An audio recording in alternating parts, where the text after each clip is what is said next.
जय माँ संतोषी। आज की वीडियो में हम लोग शुक्रवार व्रत कथा सुनेंगे। शुक्रवार का दिन माता संतोषी को समर्पित है। अपने नाम के अनुरूप ही संतोषी माता हमें संतोष प्रदान करती हैं। जो भी व्यक्ति सच्चे मन से और श्रद्धा से माता संतोषी से जुड़ता है, कथा सुनता है, पढ़ता है, उसकी सभी मनोकामनाएं पूरी होती हैं। कुंवारी कन्याओं को इच्छित वर की प्राप्ति होती है और सौभाग्यशाली स्त्रियों का सौभाग्य अचल हो जाता है। तो चलिए बड़े ही प्रेम और श्रद्धा के साथ सुनते हैं माता संतोषी की ये व्रत कथा। जय माँ संतोषी। आपसे विनम्र आग्रह है कि कथा को प्रसन्न चित्त एकाग्र होकर पूरा सुने ताकि पूरा फल आपको प्राप्त हो सके। चलिए अब हम कथा में प्रवेश करते हैं। एक बुढ़िया थी, उसके 7 बेटे थे, 6 कमाने वाले, जबकि एक बेटा निकम्मा था।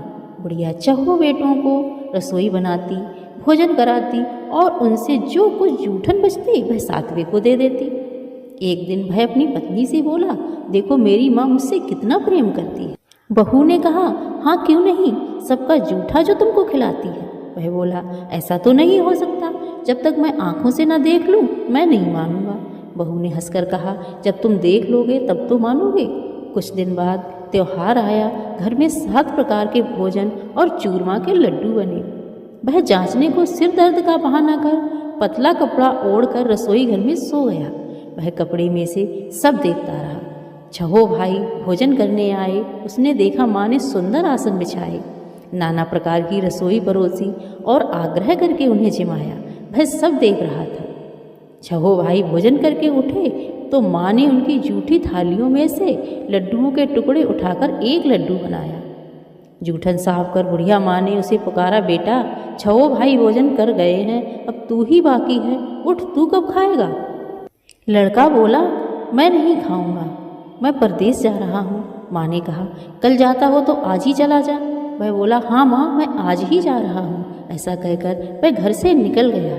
चलते समय उसे पत्नी की याद आ गई। वह गौशाला में कंडे थाप रही थी। वहाँ जाकर बोला, हम जावे परदेश को, लौटेंगे कुछ काल, तुम रही हो संतोष से, धर्म आपनो पाल।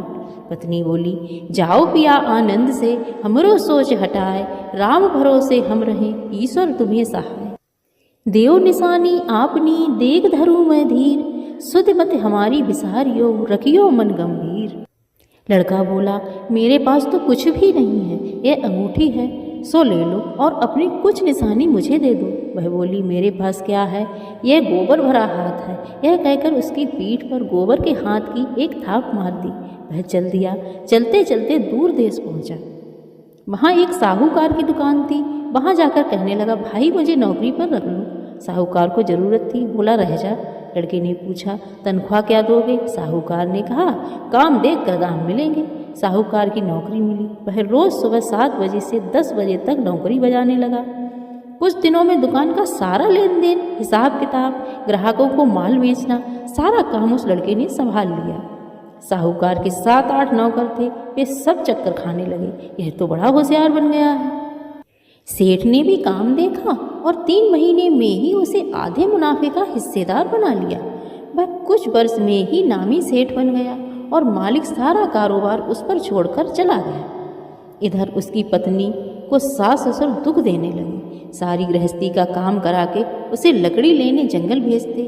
इस बीच घर के आटे से जो भूसी निकलती थी उसकी रोटी बनाकर रख दी जाती और फूटे नारियल की नारेली में पानी। एक दिन वह लकड़ी लेने जा रही थी। रास्ते में बहुत सी स्त्रियां माता संतोषी का व्रत करती दिखाई दी। वह वहां खड़ी होकर कथा सुनने लगी और पूछा, बहनों किस देवता का व्रत करती हो और इसके करने से क्या फल मिलता है। यदि आप इस व्रत का विधान मुझे समझा दोगी तो मैं आपका यह एहसान कभी नहीं भूलूंगी। तब उनमें से एक स्त्री बोली, सुनो यह संतोषी माता का व्रत है। इसके करने से निर्धनता दरिद्रता का नाश होता है और जो कुछ मन में कामना हो वह संतोषी माता की कृपा से पूरी होती है। तब उसने उनसे व्रत की विधि पूछ ली। वह स्त्री बोली, 1.25 आने का गुड़ चना लेना, इच्छा हो तो 5.25 आने का लेना या 1.25 रुपये का भी, सहूलियत के अनुसार जितना ले सको उतना लेना, बिना परेशानी और श्रद्धा व प्रेम से जितना भी बन पड़े उतना सबाया लेना।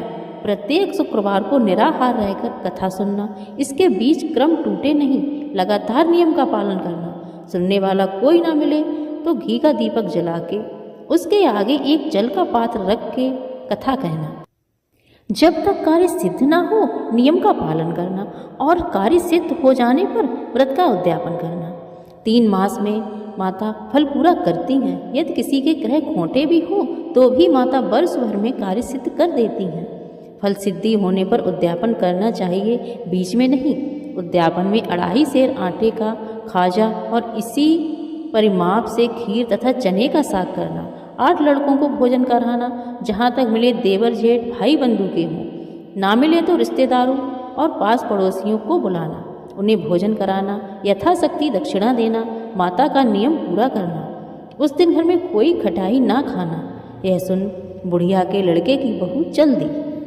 रास्ते में लकड़ी का बोझ उसने बेच दिया और उन पैसों से गुड़ चना ले माता के व्रत की तैयारी करके आगे चली और सामने मंदिर देख पूछने लगी, यह मंदिर किसका है? सब कहने लगे माता संतोषी का मंदिर है। यह सुनकर माता के मंदिर में जाकर चरणों में लौटने लगी, दीन हो विनती करने लगी, माँ मैं निपट अज्ञानी हूँ, व्रत के कुछ भी नियम नहीं जानती, मैं दुखी हूँ। हे माता जगत जननी मेरा दुख दूर करो, मैं तुम्हारी शरण में हूँ। माता को दया आई। एक शुक्रवार बीता और दूसरे को उसके पति का पत्र आया और तीसरे को उसका भेजा हुआ पैसा आ पहुँचा। यह देख जेठानी मुँह सिकोड़ने लगे।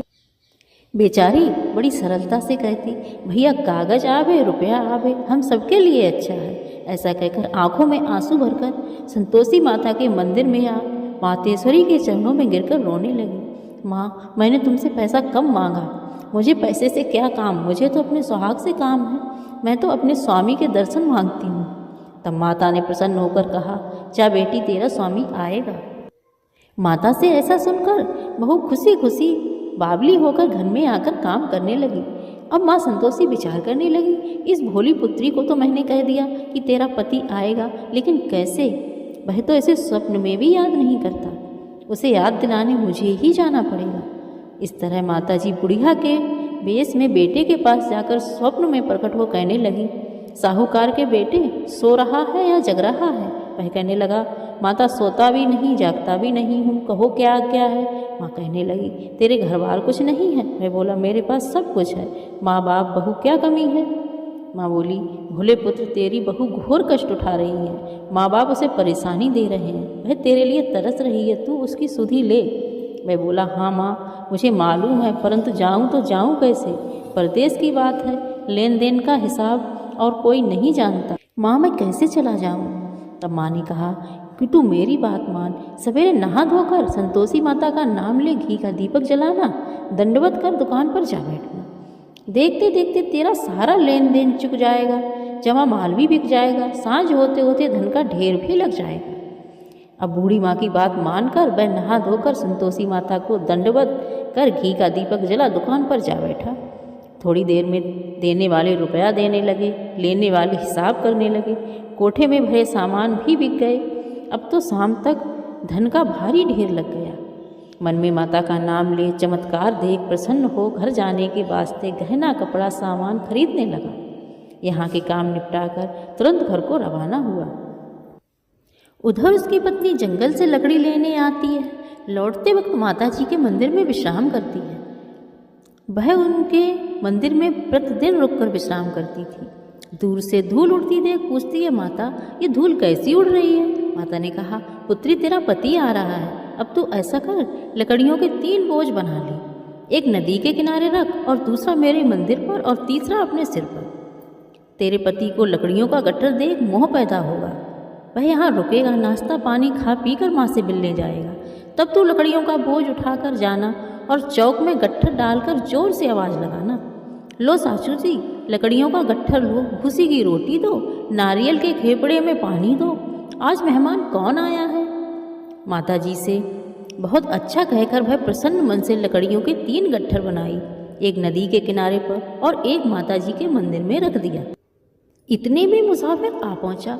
सूखी लकड़ी देख उसकी इच्छा उत्पन्न हुई कि हम यहीं विश्राम करें और भोजन बनाकर खा पी कर गाँव जाएं। इसी तरह रुककर भोजन बना विश्राम करके गांव को गया। सबसे खूब प्रेम से मिला। उसी समय सिर पर लकड़ी का गट्ठर लिए वह उतावली सी आती है। लकड़ियों का भारी बोझ आंगन में डालकर जोर से 3 आवाज़ देती है, लो सासू जी लकड़ियों का गट्ठर लो, भूसी की रोटी दो, आज मेहमान कौन आया है। यह सुनकर उसकी सास बाहर आकर अपने दिए हुए कष्टों को भुलाने हेतु कहती है, बहू तू ऐसा क्यों कहती है, तेरा मालिक ही तो आया है, अब बैठ, मीठा भात खा, भोजन कर, कपड़े गहने पहन। उसकी आवाज़ सुनकर उसका पति बाहर आता है, अंगूठी देख व्याकुल हो जाता है। माँ से पूछता है, माँ ये कौन है। माँ बोली, बेटा ये तेरी बहू है, जब से तू गया है तब से सारे गांव में भटकती फिरती है, घर का कामकाज कुछ नहीं करती, 4 पहर आकर खा जाती है। वह बोला, ठीक है माँ, मैंने इसे भी देखा है और तुम्हें भी, अब दूसरे घर की ताली दो, मैं उसमें रहूँगा। माँ बोली, ठीक है बेटा, जैसी तेरी मर्जी। तब वह दूसरे मकान में 3री मंजिल पर कमरा खोलकर सारा सामान जमाया और उसमें ठाट बाट से रहने लगा। अगला शुक्रवार आया, बहू ने अपने पति से कहा, मुझे संतोषी माता की व्रत का उद्यापन करना है। पति बोला, खुशी से करो। वह उद्यापन की तैयारी करने लगी। जेठानी के लड़कों को भोजन के लिए कहने गई, उन्होंने मंजूर किया, परंतु जेठानी ने पीछे से बच्चों से कहा, देखो भोजन के समय खटाई मांगना, जिससे उसका उद्यापन पूरा ना हो। लड़के भोजन करने आए, खीर पेट भर खाई, परंतु खाने के बाद ही कहने लगे, हमें खटाई दो, खीर हमें नहीं भाती, देखकर अरुचि होती है। वह कहने लगी, भाई खटाई किसी को नहीं दी जाएगी, यह संतोषी माता का प्रसाद है। लड़के उठ खड़े हुए, बोले पैसा लाओ। होली बहू कुछ जानती नहीं थी, सो उन्हें पैसे दे दिए। लड़के उसी समय हट करके इमली खटाई लाकर खाने लगे। यह देखकर बहू पर माताजी ने कोप किया। राजा के दूत उसके पति को पकड़ कर ले गए। जेठ जेठानी मन में वचन करने लगे, लूट लूट कर धन इकट्ठा कर लाया था, अब मालूम पड़ जाएगा जब जेल की मार खाएगा। बहू से यह सहन नहीं हो रहा था। बहू रोती रोती संतोषी माता के मंदिर गई और कहने लगी, हे माँ, तुमने यह क्या किया, हंसाकर अब क्यों रुला रही हो। माँ बोली, तूने उद्यापन करके मेरा व्रत भंग किया है। वह कहने लगी, माता, मैंने कुछ अपराध नहीं किया है, मैंने तो भूल से लड़कों को पैसे दे दिए थे, मुझे क्षमा करो, मैं फिर तुम्हारा उद्यापन करूँगी। माँ बोली, अब भूल मत करना। वह कहने लगी, माँ अब भूल नहीं होगी। माँ बोली, जा पुत्री, तेरा पति तुझे रास्ते में मिलेगा। वह निकली, राह में पति आता मिला। वह पूछी, कहाँ गए थे। वह कहने लगा, इतना धन जो कमाया है उसका टैक्स राजा ने मांगा था, वह भरने गया था। वह प्रसन्न हो बोली, भला हुआ, अब घर को चल। कुछ दिन बाद फिर शुक्रवार आया। वह बोली, मुझे फिर से माता का उद्यापन करना है। पति ने कहा, करो। बहू फिर से जेठ के लड़कों को भोजन के लिए कहने गई। जेठानी ने 2 बातें सुनाई और लड़कों को सिखाने लगी, तुम सब लोग खटाई ही मांगना। लड़के आए, खीर तो खाई नहीं और खटाई दो कहने लगे। उसने कहा, खटाई किसी को नहीं मिलेगी, आना हो तो आओ। वह ब्राह्मणों के लड़कों को लाकर भोजन कराने लगी और यथाशक्ति दक्षिणा की जगह 1-1 फल उन्हें दिया, जिससे माता संतोषी प्रसन्न हुई। माता की कृपा होते ही 9वें मास में उसके चंद्रमा के समान सुंदर पुत्र प्राप्त हुआ। पुत्र को पाकर प्रतिदिन माता जी के मंदिर में जाने लगी। एक दिन माँ ने सोचा, यह तो रोज आती है, क्यों ना इसके घर मैं चलूं। यह विचार कर माता ने भयानक रूप बनाया। गुण चने से सना मुख, ऊपर से सूंड के समान होठ, उस पर मक्खियाँ भिन भिन कर रही थीं। दहली पर पैर रखते ही उसकी सास चिल्लाई, देखो रे, कोई चुड़ैल डाकिन चली आ रही है, लड़कों इसे भगाओ, नहीं तो किसी को खा जाएगी। लड़के भागने लगे, चिल्लाकर खिड़की दरवाजे बंद करने लगे। बहू रोशनदान में से देख रही थी, प्रसन्नता से पगली बन चिल्लाने लगी, आज मेरी माताजी मेरे घर आई हैं। वह बच्चे को दूध पीने से हटाती है, इतने में सास का क्रोध फट पड़ा। वह बोली, क्या उतावली हुई है, बच्चे को पटक दिया। इतने में माँ के प्रताप से लड़के नजर आने लगे। वह बोली, माँ, मैं जिनका व्रत करती हूँ यह संतोषी माता है। सबने माता जी के चरण पकड़ लिए और विनती करने लगे, हे माँ, हम मूर्ख हैं, हम अज्ञानी हैं, तुम्हारे व्रत का विधि विधान कुछ नहीं जानते, व्रत भंग कर हमने बहुत बड़ा अपराध किया। जग माता, आप हमारा अपराध क्षमा करो। इस प्रकार माता प्रसन्न हुई। बहू को प्रसन्न हो, जैसा फल दिया वैसा सबको दे। जो भी इस कथा को सुने पढ़े उन सब का मनोरथ पूर्ण हो। बोलो संतोषी माता की जय। संतोषी माता का व्रत सभी कामनाओं को पूरा करने वाला माना गया है। मान्यता है कि संतोषी माता का 16 शुक्रवार व्रत करने से मनचाहे जीवन साथी की मनोकामना पूरी होती है, संतान की उन्नति और दीर्घायु प्राप्त होती है। शुक्रवार के दिन रखे जाने वाले इस व्रत से घर परिवार में सुख समृद्धि और सौभाग्य हमेशा कायम रहता है। कथा संतोषी माता का इस व्रत को जो भी पूरी श्रद्धा और भक्ति से करता है, संतोषी माता उसकी सभी इच्छाएं पूरी करती हैं। अपने नाम के अनुसार ही माता संतोषी अपने भक्त को संतोष प्रदान करती हैं। इसमें कोई भी संदेह वाली बात नहीं है। जय हो संतोषी माता। कथा आप लोगों को अच्छी लगी तो हमारे चैनल को लाइक, शेयर और सब्सक्राइब कर हमें सपोर्ट करें, ताकि आपको आगे भी और ऐसी ही वीडियो और कथाएं सुनने को मिलती रहे। जय संतोषी।